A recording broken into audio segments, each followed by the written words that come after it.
Ahoj, já jsem Petrosaurus, vítám vás u dalšího návodu na tvorbu Minecraft miniher.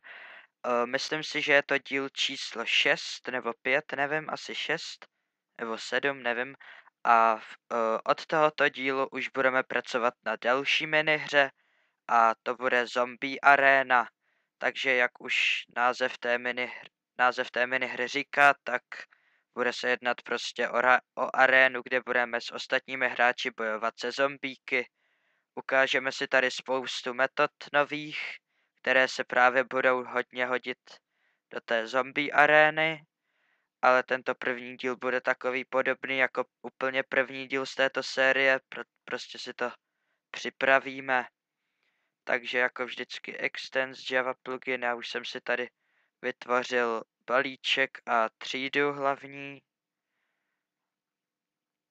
Tak, Extend Java plugin, připravíme si ty základní metody a jestli ještě stihneme to odpočítávání, nevím, ale fáze hry určitě stihneme. Takže getlogger.info plugin byl zapnut. Public void on disable. getlogger.info plugin byl vypnut. A ještě chci říct, že v nejbližší době už připravuju sérii jenom o Javě, jak Java s Petrosaurem to pojmenujeme, nebo nevím, nějak tak. Jo, a nebude to o pluginech, ale o Javě samotné, ale to až někdy později. Takže máme připravený tohle, teď si označíme balíček a už jsem udělal návod, jak dělat balíček v balíčku. Musíme mít nastavený package presentation na hierarchical. Jo, to je tady ta šipka, tady package presentation hierarchical. Označíme si to, uděláme balíček a teď nemažeme tohle a napíšeme tečka a další balíček. Takže první thread, další zase handlers, jo, stejně jako jsme si dělali tady a listeners ještě později přidáme možná i events, listeners, jo, to, ne, nebo si je ukážeme až někdy. Dobrý, zatím to necháme takhle. Teď teda, tady budou nějaký eventy, ne, to zatím ne. Nebo jo, zatím dáme si to tam, takže první třída, kterou si uděláme v listeners, bude player join a určitě tam bude i player quit.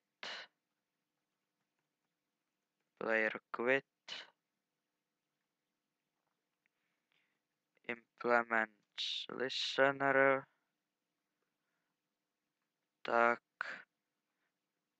Implement listener.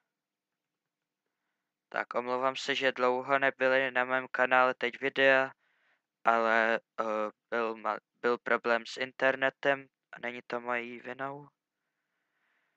Ne, nemusím si to zabalovat. Teď si vytvoříme teda svou vlastní metodu. Private void register e. Plugin manager pm rovná se get server get plugin manager pm register events new player join tohle this importujeme pm.register events, špatně, register events, new player quit a this. Tak, importujeme zase a teď se to napíšeme do on enable register Jo, to je důležité, aby jsme to tam napsali. Teď si vytvoříme statického zástupce této třídy, ne public. Public static main plugin. Tak, dobrý. To trade si dáme odpočítávání a do handlers game a i game state. Ono je to jedno, kam si to dáme, ale jo, bude to lepší. Takže někdo tam psal, že mu nejde vytvořit enum, tak to může taky vytvořit tak, že si dá tady tu šipku a enum a rovnou se mu vytvoří enum. A name teda bude game state. Game state, jo. Jestli jste si to udělali class, tak si to teď změňte na enum. Tak a ještě si tam musíme dát chat. Tak tohle nám zatím stačí a uděláme zase ty fáze hry stejně jako jsme je dělali v minulé minihře. Takže uděláme si konstruktor, o tom si ještě budeme někdy něco říkat. Public game state, boolean can join.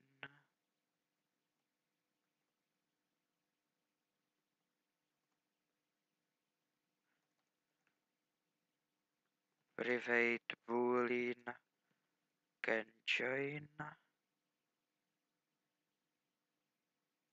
No. This tečka can join rovná se can join.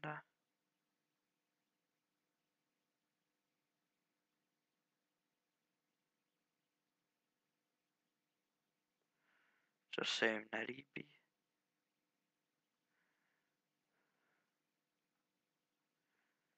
A asi nejdřív musíme udělat, ježíš, mě tady teď, pardon, začal blikat tablet, že vybitá baterie, dobrý. Takže, jak jsem dělal ty game state vždycky, já jsem teď dlouho minihru nedělal. Jo, čekání ve hře reset. Čekání true. Ve hře true. A reset false. Tak, konečně už se jim to líbí. Takže public boolean can join. Return this tečka can join. Public, yeah. Private, ježiši. Private static game state. Current state jako aktuální, jakoby fáze hry. Teď public static game state get state. Return current state. Ne. Tak, potom public static void set state game state state state se rovná current state. Možná se to musí obrátit, ne, nemusí. Public static boolean is state game state state return current state se rovná state. Tak, to by mělo být všechno. Set state, get state is state, jo, to je všechno. Takže takhle máme připravené fáze hry. A je to všechno statický, aby jsme to mohli používat z jiných tříd, bez toho, aby jsme museli dělat zástupce 3D Game State. Ona to není úplně třída, ale vlastně zatím pro nás to je třída. Teď si uděláme tady ten chat. Aha, pardon, já klikám na špatný tady. My potřebujeme tady chat. Takže public static void broadcast, ale proč to píšu takhle? Broadcast string message bookit tečka broadcast message. Jo, ještě string prefix a teď chat color tečka blue plus prefix plus takhle plus chat color tečka gray plus message. Tak, já ještě ukončit, já jsem to asi nějak smazal. Teď public static void send player p string prefix string message p.send message chat color tečka blue plus prefix plus tohle plus chat color tečka gray plus message. Tak, výborně. To máme připravenou třídu chat a ještě bychom mohli stihnout odpočítávání, nebo jenom si to tak připravit. Takže private static int číslo se rovná 10. Ne, takhle. Int číslo. Public static void get číslo. Ne, return číslo, já jsem to udělal špatně, to musí být int. Takže to je int číslo, teď private static boolean started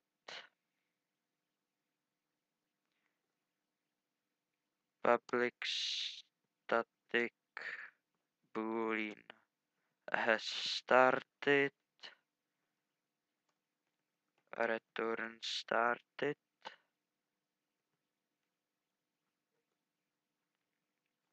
Tak a public static void start a public static void stop void stop.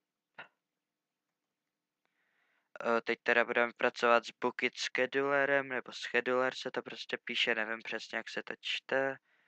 Get scheduler tečka cancel task, cancel all task, ne, cancel tasks main tečka plugin a ještě chat tečka broadcast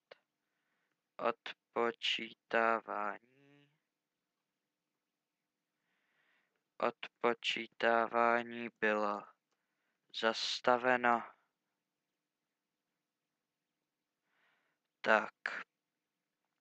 A bookit.getScheduler.schedule a teď tady je to důležitý since repeating task. Už jsme si o tomhle jednou říkali a potřebujeme teda tady tohle. Takže main.plugin new runnable, to zatím necháme, a 0L a 20L, hned si to vysvětlíme, jenom chci zkontrolovat, jestli je nejdřív 0L a pak 20L nebo 20L a pak 0L, já si to nikdy nepamatuju. 0L a pak 20L, dobrý.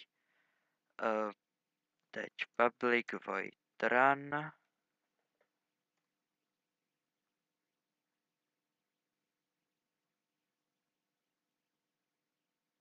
No. Co se jim nelíbí.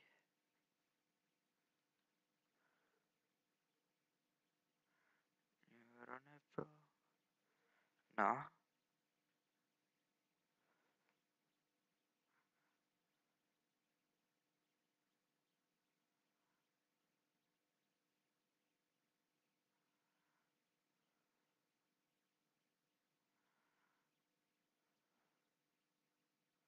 Tak to trochu nechápu. Aha, možná chápu. Ale ne, to je špatný zase tohle. A se musíme vlastně dopsat plugin rovná se this. To je hrozně důležitý. Jo, runa. Tak proto, ale stejně. Je dobře, že tady to byla chyba, jinak bych tady tohle zapomněl opravit. Takže jak to uděláme? Já se podívám, abych to nedělal moc složitě. Jo, dobrý, máme to. Uděláme to takhle, takže to rovnou tady se rovná 10, uděláme odpočítávání 10, if číslo je větší než 0,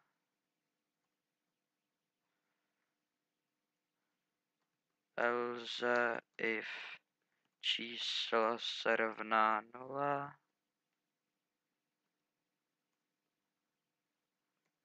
else if, ne, to už ne.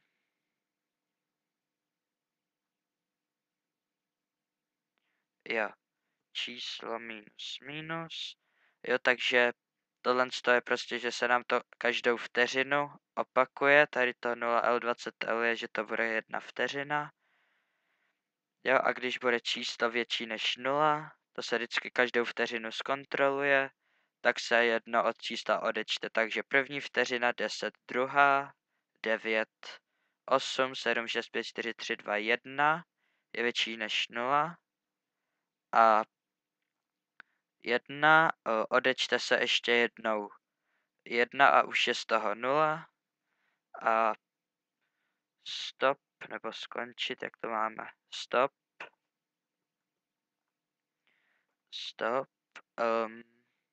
Game počkat, já tam ještě nemám udělanou tu metodu. A zase klikám tady špatně. Public static void start. Tak. Stop game.start. Tak. Jo, ještě se musíme napsat. Jo, ještě tady bude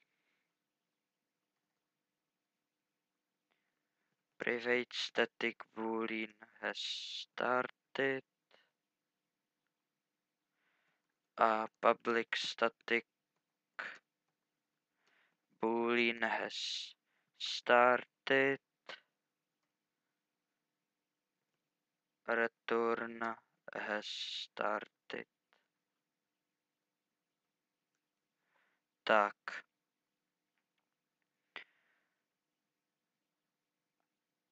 Jo, teď.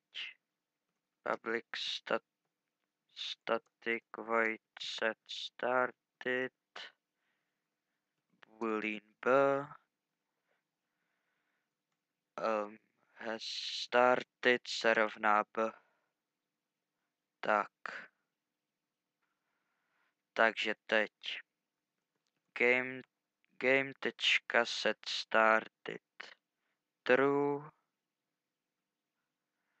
A tady ještě, jo, start, started se rovná true.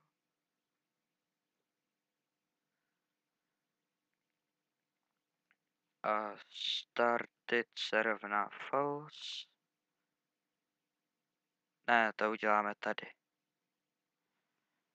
Tak. Dobrý, tak já myslím, že už to pro dnešní díl bude stačit. Už je ten díl docela dlouhý, já už vlastně nevím, o kolika hodin nahráváme. Takže příště se budeme věnovat zase tady ty třídě game. Prostě doděláme ty nejdůležitější věci a potom budeme dělat lokace, naučíme se další asi 3 nebo 2 nové věci na téhle minihře. Ale to až někdy později. Teď takový 2 díly nebo 3 se budeme věnovat těm základním věcem. Takže děkuji za zhlédnutí, budu se těšit příště a ahoj.